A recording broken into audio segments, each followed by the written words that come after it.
여러분 안녕하십니까. 수익을 말하다 시간이 돌아왔습니다. 여러분. 자, 지난 이제 연휴가 좀 있었죠. 5월 1일 노동절부터 시작해서 토요일, 일요일 이렇게 연휴가 있었는데요. 오늘까지 놓으면 딱 5일간의 연휴였는데 오늘 징검다리 휴일입니다. 자, 내일 바로 이제 어린이날인데 여러분들 주식은 잠깐 잊어버리시고 가정의 달을 여러분들 가정에 조금 더 충실한 하루가 되셨으면 좋겠습니다. 자, 시장에 대해서 얘기를 좀 드리고 싶어요. 제가 지난주에도 강의를 드렸는데 시장은요 이렇게 늘 계단식으로 오릅니다. 계단식으로 올라오다가 떨어질 때는 폭포수처럼 떨어지죠. 그러니까 지금 떨어지고 있는 요인들을 좀 살펴보자면, 결국 내추럴 엔터텍이 굉장히 많은 종목들에 좀 피해를 주고 있는 게 아닌가, 그렇게 보여집니다. 시가총액 상위 종목이었죠. 이 내추럴 엔터텍의 백수호가 가짜라는 것이 판명이 나기 시작하면서 시장의 급락세가 같이 만들어지고 있다. 즉, 내추럴 엔터텍의 그 신용 물량이 굉장히 많았어요. 그러면서 그 신용 물량들 때문에 결국은 이게 점 하한가라고 불리는 하한가를 연일 기록하다 보니까 결과적으로 신용 물량들 다른 종목에서의 반대 매매 물량이 출회되기 시작했다는 것이죠. 그러면서 급락 사태가 좀 나오고 있는데요. 결과적으로 신용 비율이 좀 큰 종목들 결과적으로 욕심만한 돼지 라고 제가 표현을 했습니다. 그런 것들이 결국은 지금 굉장히 급락세가 좀 보이고 있다는 점이죠. 자, 반면에 코스피는 좀 견고한 편이에요. 근데 이게 견고하다고 말을 할 수 있을까에 대한 부분을 짚고 넘어가 봐야 될 것 같습니다. 결과적으로 돈이 흘러갈 데가 없으니까 돈이 주식시장으로 몰리고 있는 것은 맞습니다. 그런데 자, 코스피도 발목 잡힐 사연이 하나 있죠. 바로 엔저에 대한 부분입니다. 그 엔저에 대한 부분들을 잠깐 앞에서 조금 설명을 좀 드리고자 합니다. 자, 이 지금 이제 굉장히 좀 강하게 지금 엔저, 즉 아베노믹스의 엔저 효과가 이제 드러나오기 시작을 하죠. 그러면서 수출주들에게 타격을 주고 있습니다. 자, 대표적 수출주 자동차죠. 자동차 쪽부터 시작해서 다른 여타 제조 쪽으로 지금 타격을 주고 있습니다. 그래서 자동차 제조 쪽에서 이미 크게 손실이 이 엔저 때문에 나타나고 있습니다. 그런데 자, 그럼에도 불구하고 우리나라 금융당국은 정신을 못 차리고 있죠. 그래서 금융이 지금 이게 지금 선제적 대응이 아니라 늑장 대응인데도 불구하고 그 늑장 대응에 대한 부분조차도 지금 대책이 안 나오고 있다는 게 문제입니다. 자, 저들은 어찌됐든요, 일본의 아베와, 그죠? 아베와 구로다가 합심을 해서, 그죠? 하트 표시를 할게요. 구로다, BOJ 총재죠. 구로다와 합심을 해서 엔저를 계속 만들어냈고요. 이 엔저가 결국은 그들의 제품, 일본 제품의 가격 경쟁력을 가져오게 되고, 지금 지난 주말에 뉴스에도 나옵니다. 바로 이 엔저 때문에 가격 경쟁력이 생긴 일본이 지금 관광객들, 최근에 요코가요, 한국에 몰려오던 요코들조차도 일본으로 여행지를 바꿨답니다. 많이 바꿨대요. 결국은 이유는 뭐냐면 엔저 효과 때문이죠. 조금 더 싸다. 일본 면세점도 더 싸고 그들의 관광 목적이 주로 쇼핑이라고 본다면 결과적으로 일본의 면세점이 더 싸다는 이유가 어떤 관광의 목적지를 바꿀 수 있는 그런 요인들을 만들어냈습니다. 그럼에도 불구하고 우리 금융당국은 아직도 대응책이 없다는 거. 이게 문제겠죠. 결과적으로 이 부분이 코스피의 발목을 잡을 수 있다는 거. 그러면서 지금 실적이 이제 곧 발표가 되기 시작하고 있습니다만 실적적인 측면도 크게 좋지 못할 것이라는 게 제 생각이에요. 그렇다면 지금 떨어지고 있는 코스닥은 단순의 흐름이냐 아니면 추세적 전환이냐의 부분에서 저는 단순적 흐름이다라고 볼 수 있겠습니다. 결과적으로 실적이 계속 좋았던 것은 코스닥 쪽의 종목이었고요.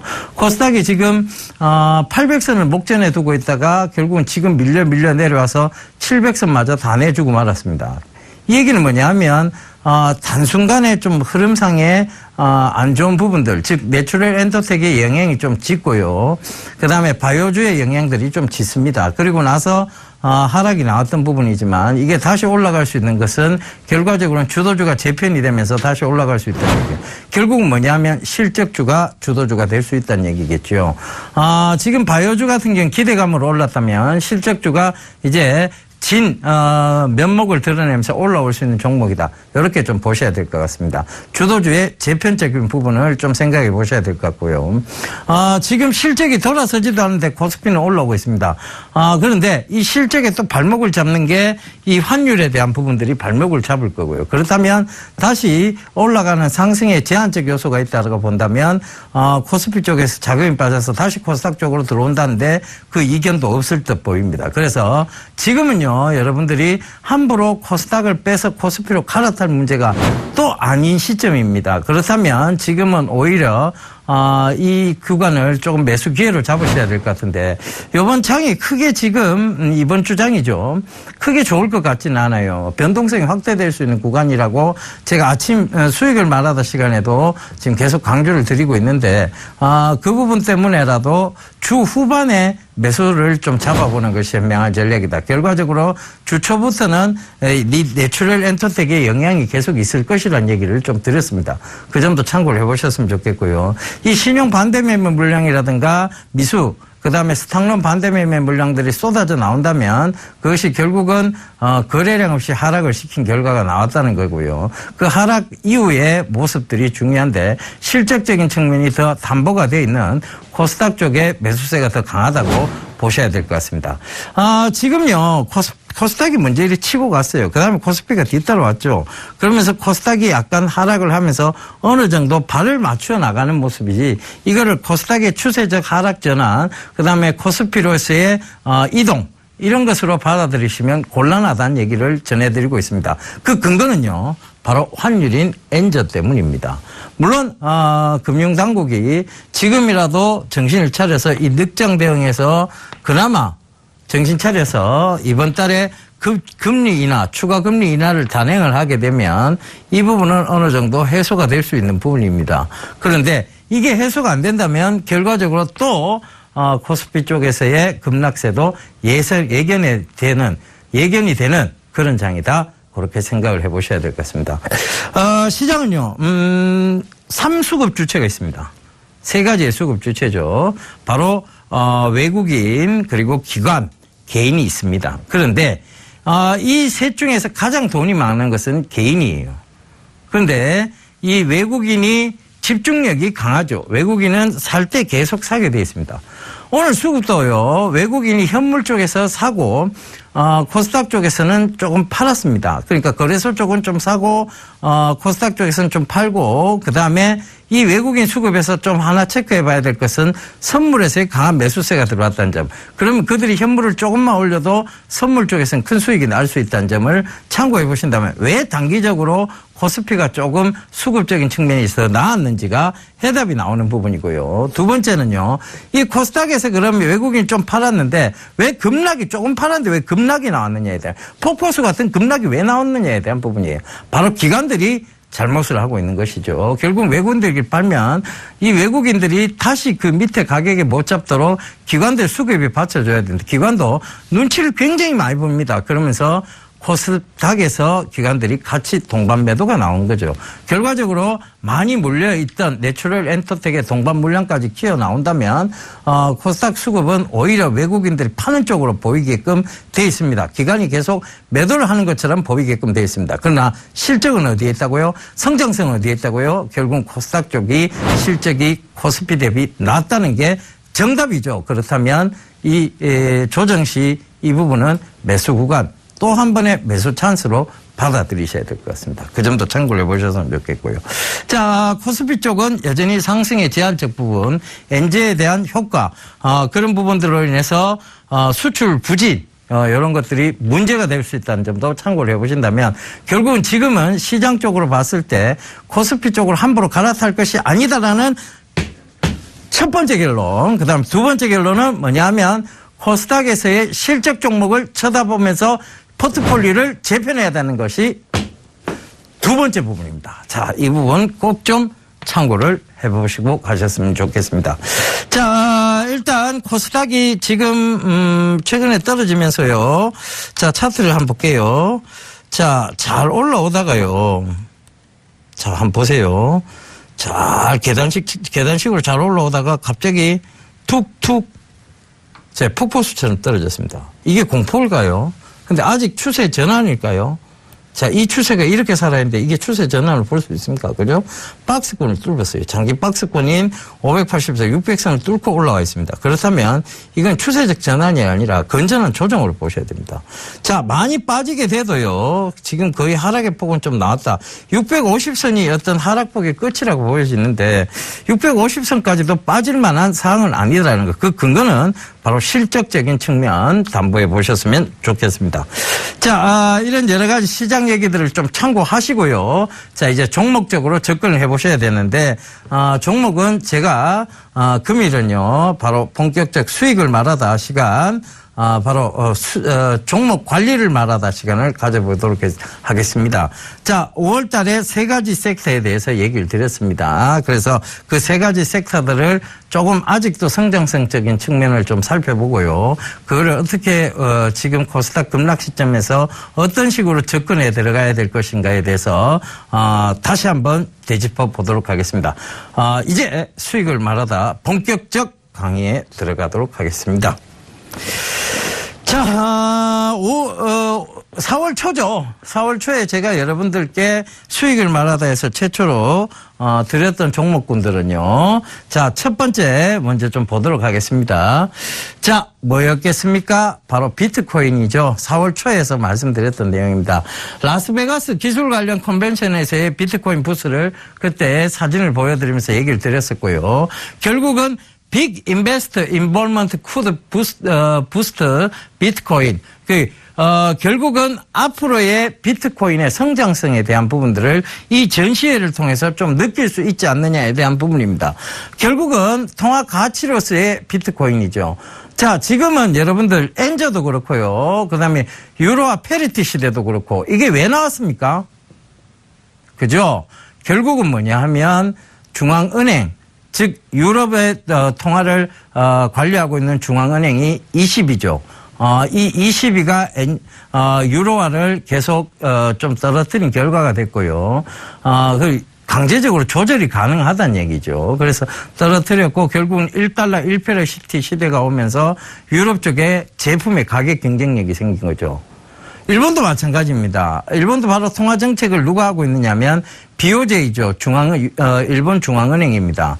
뱅크 오브 재팬의 구로다 총재가 분명히 엔저를 돕겠다는 얘기를 했고요. 거기서 통화 정책을 펼쳐서 결국은 엔저의 효과를 계속 가져오게 되고 그러면서 엔저가 되니까 일본 제품들의 가격 경쟁력이 생긴 거예요. 그러면서 자, 거기에 대해서 식상한 사람들이 생기기 시작했죠. 바로 대다수의 젊은이들 통화 가치는 바로 중앙은행에서 관리를 하기 때문에 어떤 투자 개념으로서 떨어진다. 그리고 외환 딜러조차도 이런 중앙은행의 통제 자체는 굉장히 예측 불허한 내용이기 때문에 투자 가치로서의 측면이 많이 떨어진다는 점이 강조가 된 거예요. 그러면서 비트코인의 필요성이 나오기 시작했죠. 그러면서 이 비트코인은 중앙은행이 통제를 하는 것이 아니라 시장 자율 경쟁 체제에 의해서 움직이는 화폐의 가치가 된 것입니다. 그러면서 이것은 여러 가지 단점도 지니고 있지만 결국은 지금 사용하는 사람들, 즉 유저들이 많아짐에 따라 통화 가치로서 인정을 받지 않겠느냐는 것이 전 세계적 해석이라고 보시면 되겠습니다.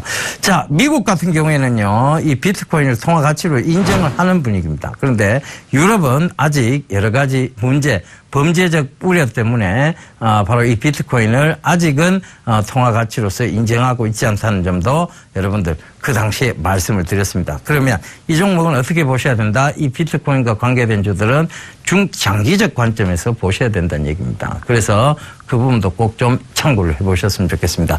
자, 다음 화면 보시면서 제가 얘기를 이어가도록 하겠습니다. 비트코인 ATM기가 벌써 등장을 하고 있다는 것이에요. 그렇다면 이 비트코인이 통화 가치로서 이제 충분한 자리매김을 할 수 있다는 것도 여러분들 눈여겨보셨으면 좋겠고요. 그 다음 화면 보실게요. 자, 비트코인 가맹점 국내 1호점이 벌써 나왔습니다. 바로 파리바게트 인천시청역점인데요.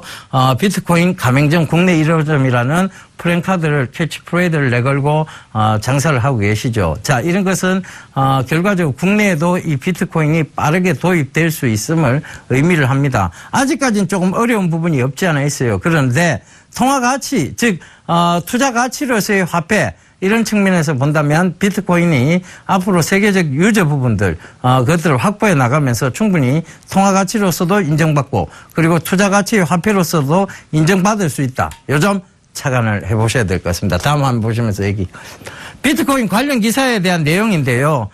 이건 제가 들은 얘기가 아닙니다. 바로 월스트리트에서도 이런 얘기를 했었죠. Interest in Bitcoin growth on 월스트리트. 월스트리트에서 흥미를 가지고 있다. 비트코인의 성장성에 대한 흥미를 가지고 있다는 기사가 3월 29일에 나왔고요. 그 다음에 Bit poised to become publicly traded Bitcoin fund.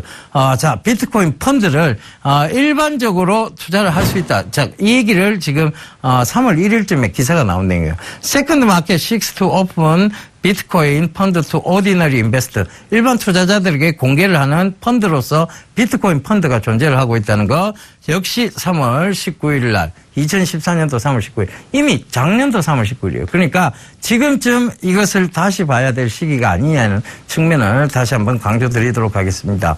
자, 그 다음 화면 보시면서 계속 얘기 이어가겠습니다. 비트코인의 거래 개념도인데요. 자, 이거는 중앙은행 통제 방식이 아니에요. 그래서 거래자가 암호화된 비밀키의 서명에 지불하는 방식인데 결국은 뭐냐면 이 비트코인을 해커가 침해해서 해킹해서 그들이 가져가기 위해서는 4군데의 이 비트코인 관리소들을 다 침해를 해야 됩니다. 그러니까 결국은 다 침공을 해야 바로 바이러스가 다 그렇게 돼야만 이제 이 비트코인이 보안에 문제가 생긴다는 것이죠. 그렇다면 보안상 문제가 있을 수 없다는 게 하나의 또 결론이 나옵니다. 그렇다는 것은 비트코인이 전자화폐 이런 쪽으로도 가치를 충분히 지니고 있다. 이렇게 좀 보셔야 될 것 같아요. 그 다음 한번 보실게요. 비트코인에 대한 언론사들의 반응입니다. 비트코인은 단지 편리함이 아니다. 비트코인은 혁명이다. 이것을 볼룸버그에서 얘기를 했고요. 이코노미스트의 지에서는 비트코인과 가상화폐들은 결코 지나가는 유행이 아니다. 그 사용자층이 아직은 작지만 점차 커질 것이다. 왜? 젊은이들 사이에서 유행하고 있는 화폐 개념이라는 얘기입니다. 그러니까 그들이 나이가 들어가면서 점차 커질 수밖에 없는 시장임을 암시하고 있는 것이죠. 자, 추상적인 관점에서 볼 때 비트코인은 완벽한 화폐다. 타임즈에서 얘기를 하고 있습니다. 중앙은행의 통제를 받지 않기 때문이죠. 그 점도 참고를 해보셨으면 좋겠고요. 다음 한번 보실게요. 자, 비트코인의 단점이 바로 나오는데요. 여기서 오히려 우리가 장점으로 봐야 된다는 것이 뭐냐고 했느냐면 비트코인을 돈 세탁으로 악용할 소지가 있습니다. 이것이 어떻게 장점이 될 수 있느냐라고 얘기를 하시겠지만 이 부분은 단지 인정하느냐 인정하지 못하느냐에 대한 부분이에요. 근데 사용자층이 늘어지면 많이 늘어나게 되면 어쩔 수 없이 인정해야 되는 게 미래 국가들입니다. 그렇다면 비트코인을 돈 세탁 수단으로 이용한다.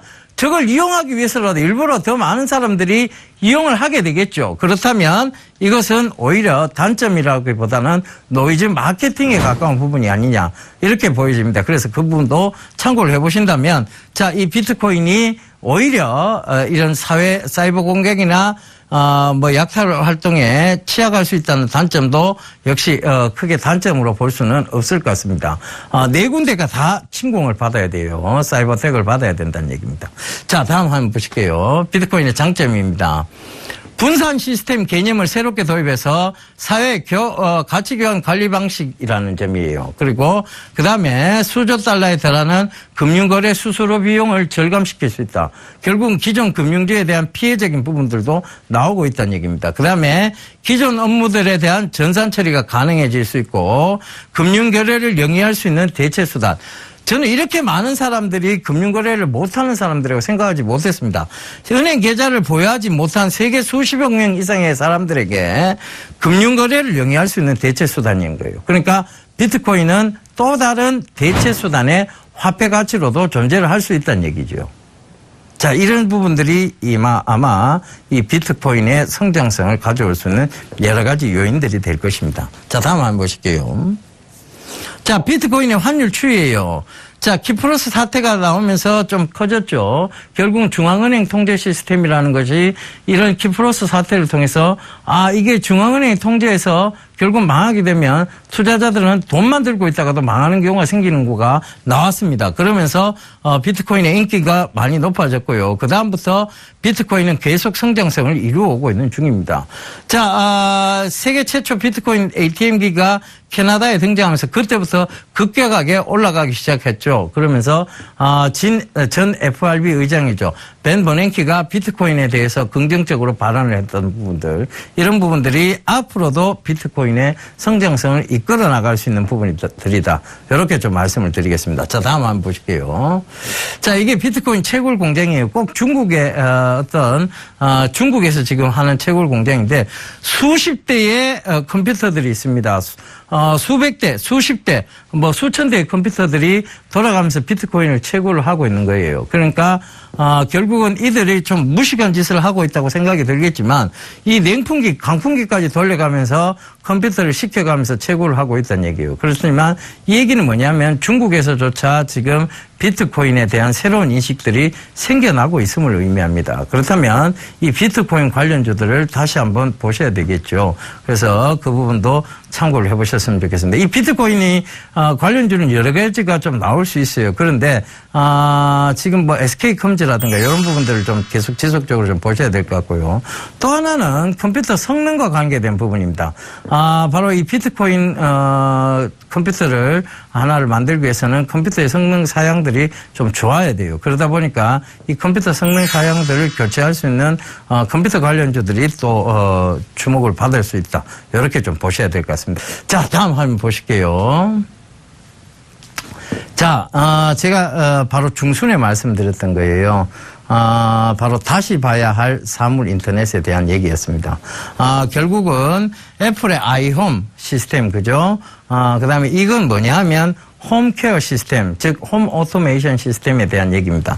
애플이요, 지금 그들이 공급하고 있는 IT 기기들, 즉 뭐냐 하면 이 IT 기기들이 여러분들 여러 가지가 있습니다. 그죠? 스마트폰도 있고 스마트 패드도 있고요. 그다음에 이런 여러 가지들이 있죠. 그 스마트폰과 연동되어져서 이 애플은 iHome이라는 홈 오토메이션 시스템을 이룩하고 있다는 것입니다. 자, 여러분 여기 보시면 온도가 일단 나와요. 그러니까 자동 온도 조절에 대한 부분들이 나올 것이고요. 그다음에 전등 모양도 나옵니다. 전등을 소등하고 점등하는 부분에서의 자동 제어 시스템, 이것을 홈 오토메이션, 즉 스마트폰에서도 연동시켜서 가능하다는 얘기가 여기서 이미 나오고 있는 것이죠. 그래서 이거 말씀드리면서 코콤을 다시 봐야 될 때라고 말씀을 드리는데요. 코콤 차트 잠깐 보고 갈게요. 자, 코콤이 말씀드리고 난 이후에 다시 봐야 될 때라고 말씀드렸던 구간대가 14,000원대 부근이 있는데요. 최근에 좀 강한 상승세를 만들어 왔죠. 오늘 같은 경우에 17,000을 넘어갔다가 밀려 내려왔는데요. 자, 이런 부분들을 참고해 보신다면 코콤 여전히 좀 지속적으로 좀 관심 가져보셔야 될 때다. 그리고 홈 오토메이션 시스템이 전 세계적으로 저렇게 글로벌 유수의 업체들이 계속해서 지속적으로 주목하고 있다는 점도 참고를 해보셔야 되겠습니다. 자, 글로벌 업체들 벌써 지금 애플이 나오죠, 그죠? 애플이 벌써 나오고, 그죠?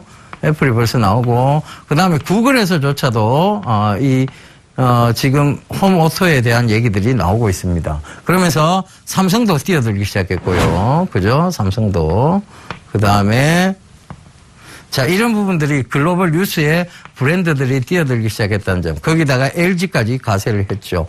그런 부분들을 참고해 보신다면, 자, 이 스마트홈 시장은 성장성이 있다라고 봐야 되겠습니까? 없다라고 봐야 되겠습니까? 이미 글로벌 기업들이 많이 뛰어들고 있어요. 그렇다면 이건 계속 성장 추세 속에 있다라고 봐야 되겠죠. 그죠? 그래서 그 부분도 참고를 해 보신다면, 여기 성장성을 어느 정도 인식을 할 수 있을 것 같습니다. 자, 다음 한번 보실게요. 다음에 한번 보시면, CES 2015의 주인공 미래차에 대한 얘기가 나옵니다. 자, 스마트워치가 있죠. 스마트워치를 통해서 자동 운전 시스템에 대한 부분들, 벤츠 차량이 멋지게 나와 있습니다. 자, 결국은 자동 항법 시스템, 무인 자동차의 시대. 이것 역시 사물 인터넷과 다시 관련된 부분이라고 보시면 되겠고요. 이 사물 인터넷 시대는 결국은 이 스마트홈도 마찬가지지만 전체적으로 모든 것을 연동하는 시스템입니다. 차에게요, 내가 갈 곳을 알려주고 나는 편안한 휴식을 취할 동안 차는 내가 이미 갈 곳에 데려다 줍니다. 이것이 미래에서 영화에서만 보던 얘기인데 이것이 구현 가능해지는 시스템들이 벌써 CES 2015에서 일부 나왔다는 얘기예요. 스마트워치를 통해서 조작을 하고 이런 부분들이죠. 마치 장난감 조작하듯이요. 그죠? 이런 것들이 가전 전시회에 이미 나왔다는 것은 이제 전기차 시장의 성장성 그리고 미래차 시장의 성장성도 어느 정도 이 사물 인터넷을 통해서 가늠해 볼 수 있다는 것이죠. 그래서 거기에 관련돼서 따라본다면 차량용 인베디드 소프트웨어 시스템 인포뱅크 MDS 테크를 말씀드렸는데요. 인포뱅크는 최근에 잘 갔어요. MDS 테크도 물론 잘 올라오고 있습니다. 이 장에서도. 그런데도 불구하고 인포뱅크가 조금 가볍다 보니까 조금 더 빨리 가고 있습니다. 그런데 MDS 테크가 실질적인 수혜주라는 거 다시 한번 참고해 보셨으면 좋겠습니다. 인베디드 소프트웨어 쪽은요. 실적이 굉장히 강하게 나오는 회사가 바로 이 MDS 테크. 제가 맛동산 테크라고도 말씀을 드렸는데요. 이 MDS 테크라고 보시면 될 것 같습니다. 자, 다음 한번 보실게요. 자, IoT의 적용 분야입니다. 뭐 어마어마합니다. 그죠? 근데 그 중심을 한번 보자고요.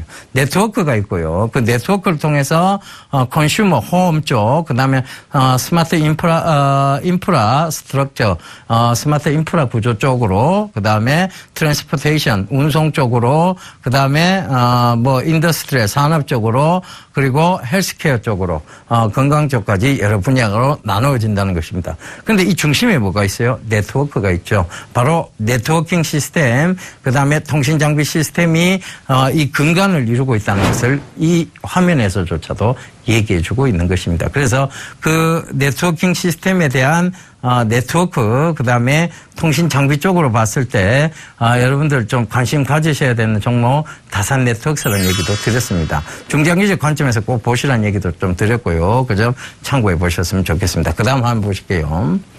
글로벌 기업들의 스마트홈 산업 경쟁입니다. 자, 조금 전에 제가 설명을 드렸던 내용입니다. 결국은 애플이 홈캣 지원 스마트를 통해서 콘센트 스위치를 출시를 했고요. 삼성이 타이젠 OS 기반의 스마트 홈을 구축하고 있고, 소니가 스마트 아이글라스를 출시를 했고요. 그다음 구글이 네스트라는 스마트 홈 시장에 진출을 했다. LG도 대화형 스마트 홈 홈챗을 공개를 했다.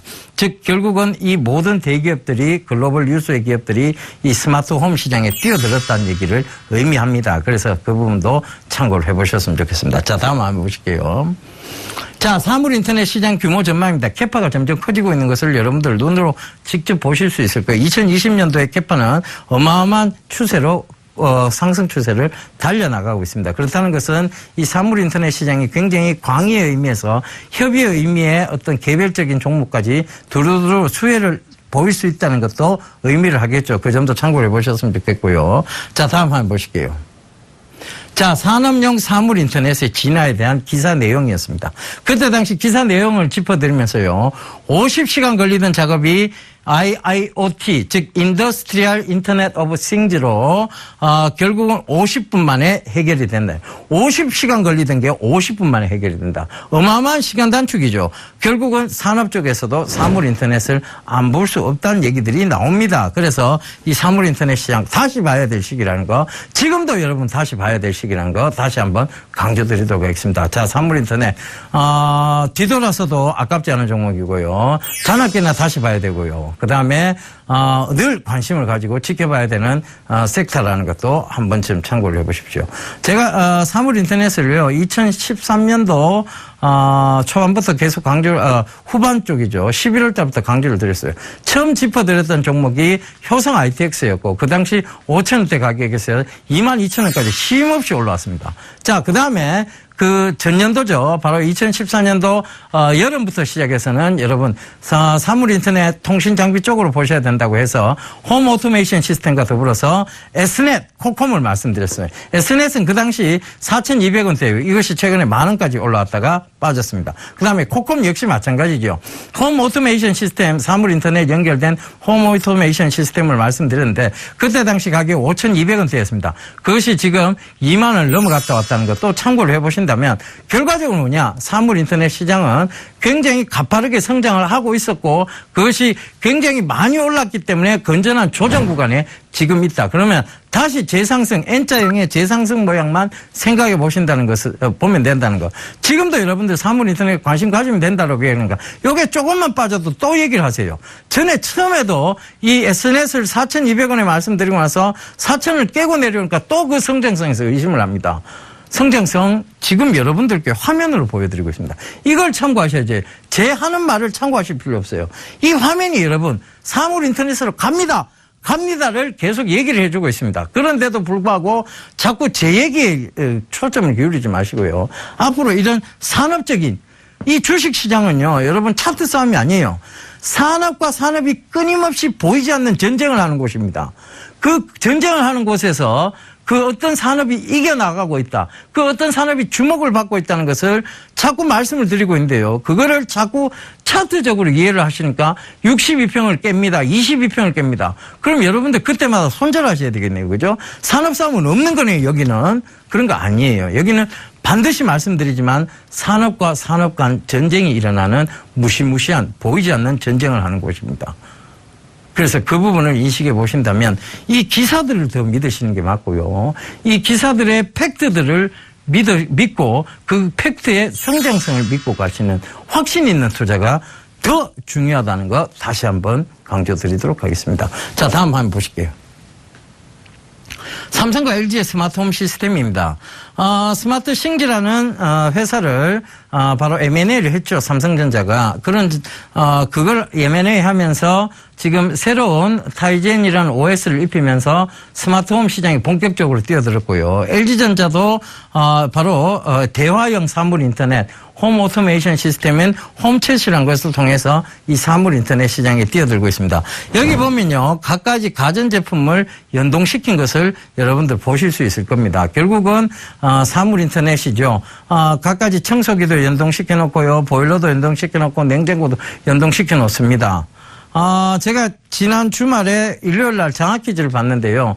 한 고등학생에게 그 신영일 아나운서가 물어봅니다. 장학퀴즈에서 사물 인터넷이 뭡니까? 라고 얘기를 하니까 사물 인터넷은 갖가지 만물에다가 인터넷을 입힌다는 얘기를 합니다. 똑똑하더라고요. 그럼 이 사물 인터넷이 앞으로 어떻게 적용됩니까? 라고 얘기를 하니까 이 고등학생이 이런 얘기를 합니다. 자, 냉장고에 내가 오늘 할 요리를 입력을 해놓으면 그 냉장고에서 필요한, 그러니까 재료들이 레시피상 필요한 재료들이 없는 경우에 이 냉장고가 알아서 자동 주문해서 그 배송 시스템까지 이용해서 물건을 받아서 그날 그 요리를 할 수 있게끔 만들어주는 편리한 시스템이라고 딱 얘기를 합니다. 일목요연하게 정리가 되죠. 결과적으로 뭐냐면 뭡니까? 편리함에 대한 얘기입니다. 이 편리함에 대한 얘기인데 저는 이걸 이렇게 좀 설명을 드릴게요. 여러분 편리함이요. 굉장히 익숙해지면 그때부터 이것이 없는 순간 불편함이 됩니다. 예를 들면 여러분들이 지금 쓰고 계신 스마트폰이 있습니다. 예전에 전화번호를 일일이 다 외웠었죠. 외우고 전화를 했습니다.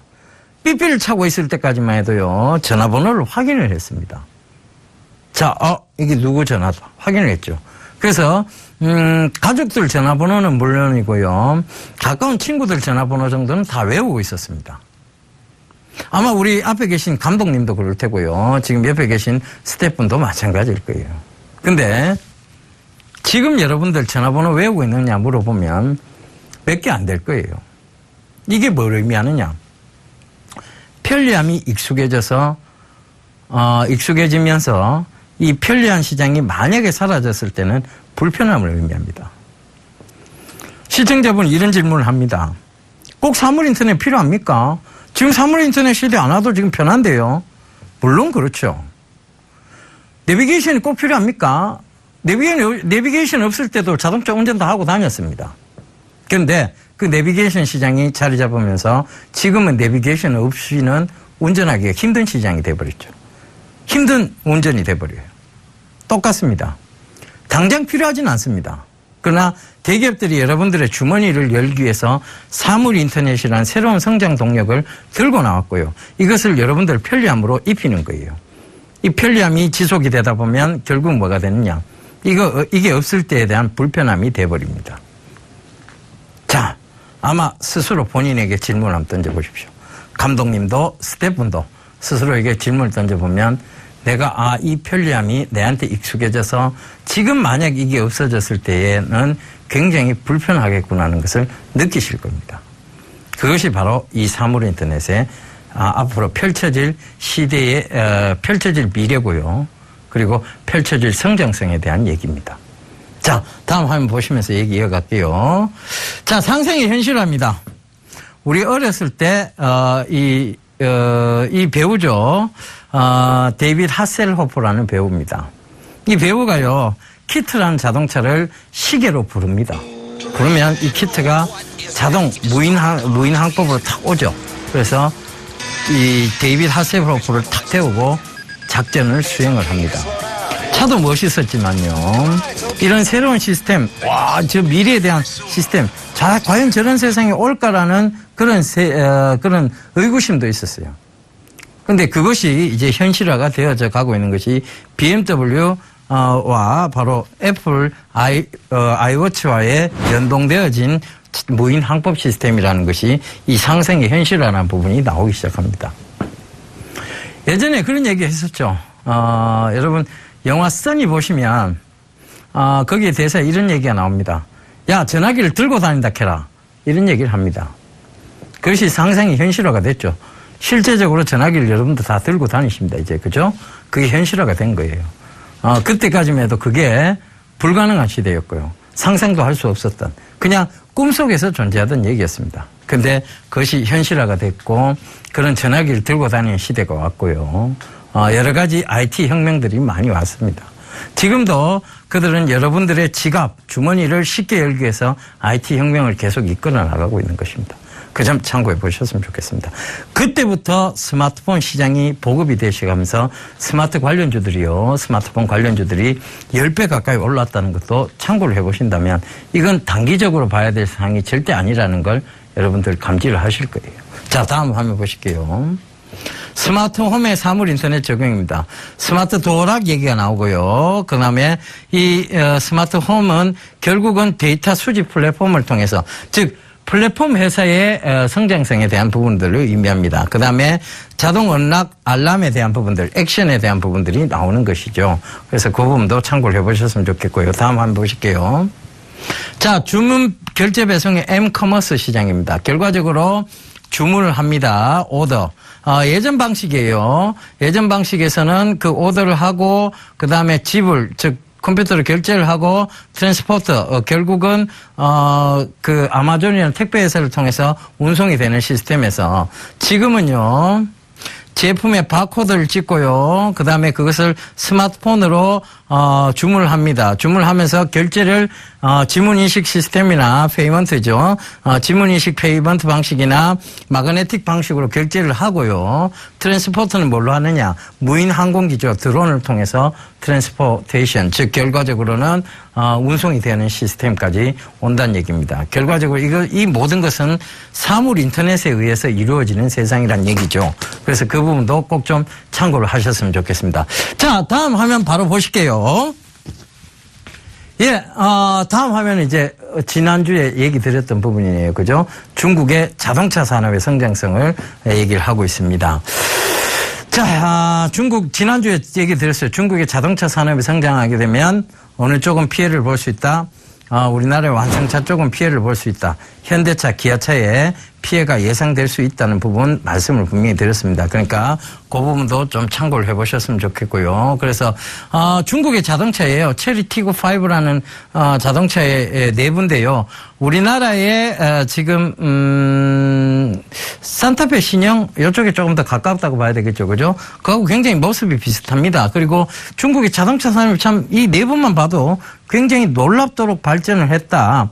이렇게 보여집니다. 몇 가지 제품에서는요, 벌써 우리나라의 제품과 호환도 됩니다. 그러니까 결국 이 얘기는 뭐냐면 그들이 우리나라 자동차 부품 회사들의 부품을 갖다 쓰고 있다는 얘기죠. 그러면 이 얘기는 상대적으로 봤을 때 중국의 자동차 산업이 성장을 하면 우리나라 자동차 부품 산업은 같이 동반 성장할 수 있다. 그런데 완성차 쪽은 아니다라는 결론이 나옵니다. 그래서 그 부분도 참고를 해보셨으면 좋겠습니다. 현대차, 기아차 기술적 반등이 나온다면 일단 매도를 하셔야 되고 당분간은 보지 말아야 될 섹터 쪽에 하나가 완성차 섹터라는 것도 참고를 해보셨으면 좋겠습니다. 자, 다음 한번 보실게요. 길리 GX7에 대한 차 내부, 이것도 역시 중국 자동차죠. 그러니까 많이들 지금 이제 어떤 100기기 수준을 넘어서고 있다는 거예요. 그러니까 자동차 산업이 이만큼 발전했다는 얘기입니다. 그 다음 한번 바로 보실게요.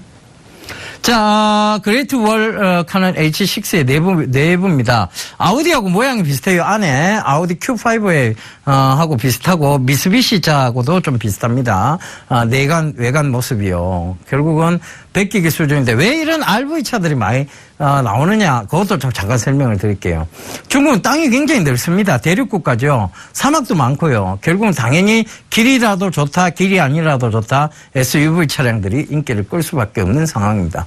비포장 도로도 많고요. 그 점 참고해 보신다면 이 왜 이렇게 그들이 바로 이 SUV 시장, 스포츠 유틸리티 비하이클 쪽에 관심을 기울이는가도 충분히 내용적인 그 국가의 배경적 이미지를 봤을 때도 충분히 참고가 될 만한 사항이라는 것이죠. 다음 한번 바로 보실게요. 그래서 SUV 시장의 급격한 성장세가 이루어지고 있다는 것입니다. 시장이 보면요, SUV 시장이 거의 이제 65%에 육박하고 있습니다. 왜? 그러니까 땅덩어리 넓잖아요. 사막 많잖아요. 비포장도로 많잖아요. 그러니까 당연히 SUV 시장이 늘 수밖에 없죠. 다음 한번 바로 보실게요. 자, 기아차 스포티지 R의 내부입니다. 결국은 지금 중국 차와 비교했을 때 크게 우리가 월등히 낮다는 게 별로 없습니다. 그죠? 조금 전에 보셨던 그 내부의 모습을 한번 봐보세요. 몇 가지 부품은 똑같습니다.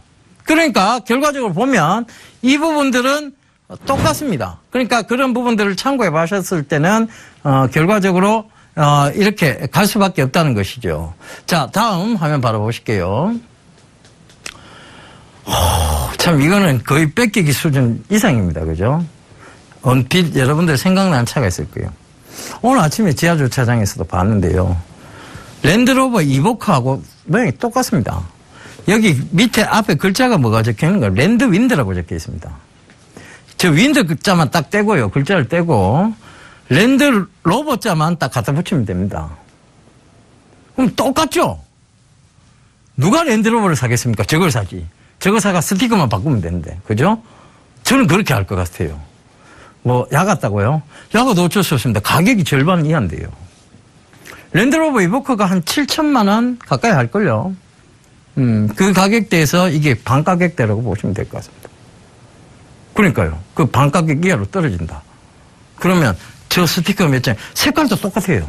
랜드로버 이보커에서 가장 인기 있는 색깔이 이 색깔이거든요.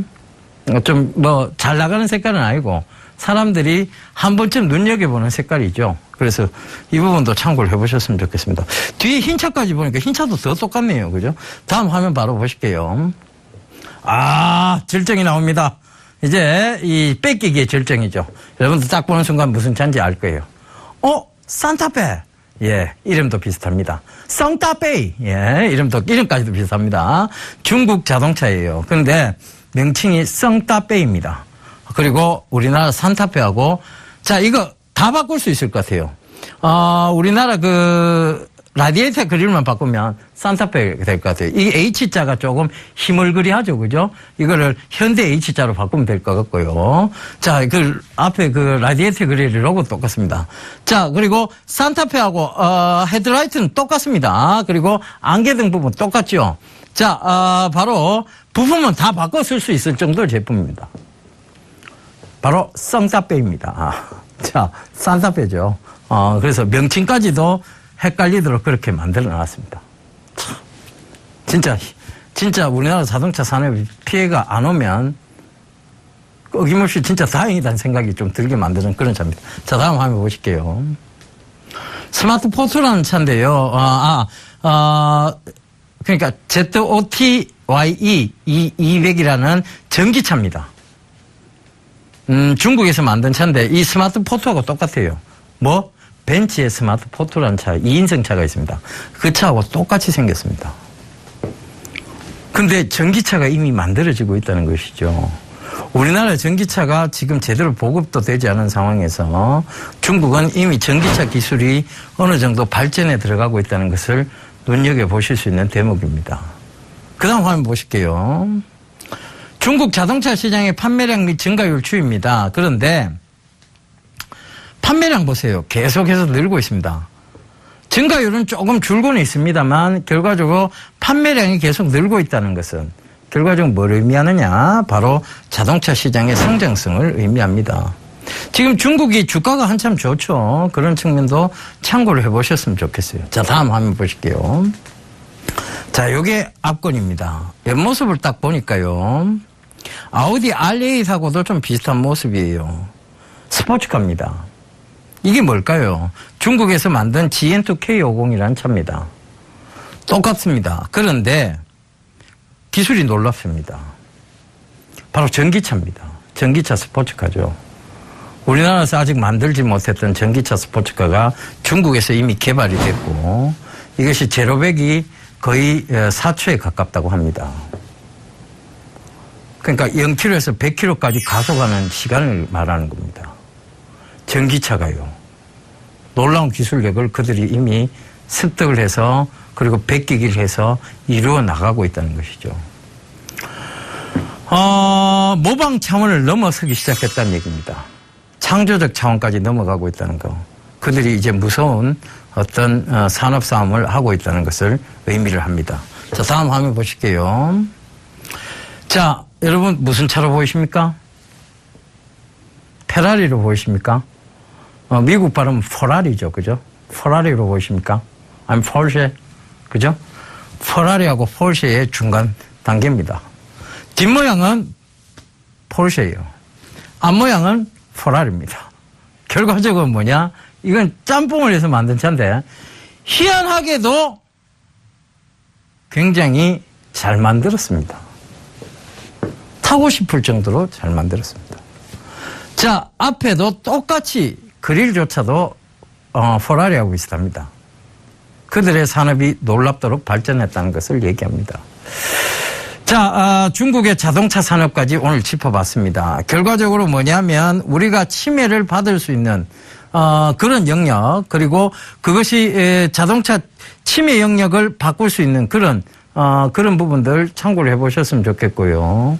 자, 침해를 받을 수 있는 쪽은 자동차 쪽이다. 그리고 엔진 때문에도 자동차는 피해를 볼 것이다. 여기서 이것을 잡아간다면 이 수익을 몰아도를 통해서 여러분들 보신다면 자동차 산업은 당분간 접근하면 안 되겠다는 결론까지 내리실 수 있습니다. 물론 부품주는 다르다는 것을 이 수익을 말하다에 바로 이 중국의 자동차 산업의 성장성이 거의 베끼기 수준, 즉 가까운 한국의 부품들을 수입해서 만들 수 있다. 그들의 부품업체들을 협력업체로 둘 수 있다는 것을 참고해 본다면 부품주 쪽은 계속 지속적으로 성장성을 의미한다는 것도 여러분들 느끼실 수 있습니다. 자, 우리가 이 수익을 말하다를 통해서 여러분들께 전달해 드리고자 하는 내용은요. 앞으로의 산업적인 측면에서의 위해성적인 측면 그리고 성장성적인 측면을 계속 다루어 드리고 있습니다. 그런 측면들을 참고해 보신다면 이것은 단기적인 어떤 모멘텀을 제공하는 프로그램이 아니라요. 중장기적 성장성을 제공하는 프로그램이니만큼 참고들 많이 하셔서 여러분들 수익에 도움이 됐으면 좋겠습니다. 저는요, 이제, 요번 달, 지난달에 어떤, 종목들을 얘기해 드리면서 종목 관리를 말하다를 해드렸으니까요. 다음 주에는 새로운 섹터, 새로운 영역을 들고 여러분들을 찾아뵙도록 하겠습니다. 감사합니다. 예병군이었습니다.